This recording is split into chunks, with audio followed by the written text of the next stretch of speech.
Hello again everyone, welcome to another Fusion360 tips. In this one we're going to continue our modified tab. Once again, in this video we're going to go over a silhouette split. What is a silhouette split? Basically it's you have an object that you've already created and you are using faces or edges in order to split in half your object. Usually it's typically right in half. There are many ways that you could slice it in half. There is a way, whereas if you go to your construct tab, go to your mid plane, click it, you can click on either side of your object and it will place a plane halfway through here. You could also go to the one we just went over, which is a split body. You can select the body that you wish to split, and using the split tool you can split it, and then there you go, you have a split body in half. Now that's a lot of work. You can very much shorten that by doing a silhouette split.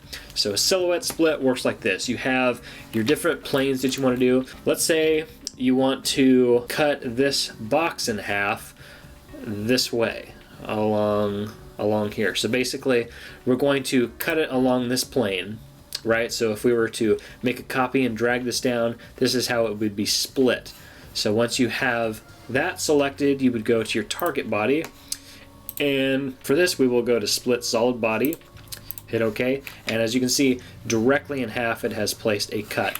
Now as you can see, we'll go ahead and do it as another example. So if we want to split it this way on our cube, we would want to take this and move it inward, and it would be cut along this plane here. So we'll show you here, and go to target body, and boom, it is now split in this one.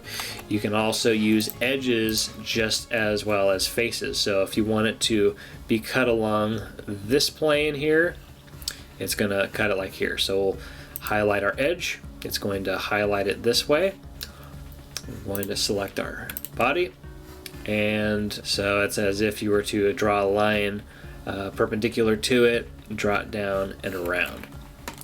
If you wanted to do it in half the other way, it would be this one, and then it would be this one, and then it would cut it this way. Now with our silhouette split, what we can do is, I have already made this a hollow shell. I've gone ahead and done a shell. Now inside this is hollow, so we're going to go ahead and split it as we have here. So our view direction, we'll just cut it along the middle point of this line, so it'll be cut this way. We'll go over to split shelled body, be here, and boom. So as you can see, move our object over, it's already been shelled. That's how you cut a shelled portion out of that. There's also another one, I'm trying to remember what it is. Split face only. So you can do a silhouette split with just doing the face. So we can do like this, and split face only, and there you go. You can have your little extrude it back and forth if this were to be not hollowed out. Basically that's really all you really need to know about this one tool. It can be very useful to cut corners and be quicker instead of using a face and splitting it, or even a sketch. So if you want it directly down the center and not have to do any sketches or anything like that, this is the tool to use. And yeah, hopefully this video is helpful. As always guys, be sure to like, comment, share, subscribe. If these videos are helpful, I'd really appreciate it. And you know, until next time, stay creative guys.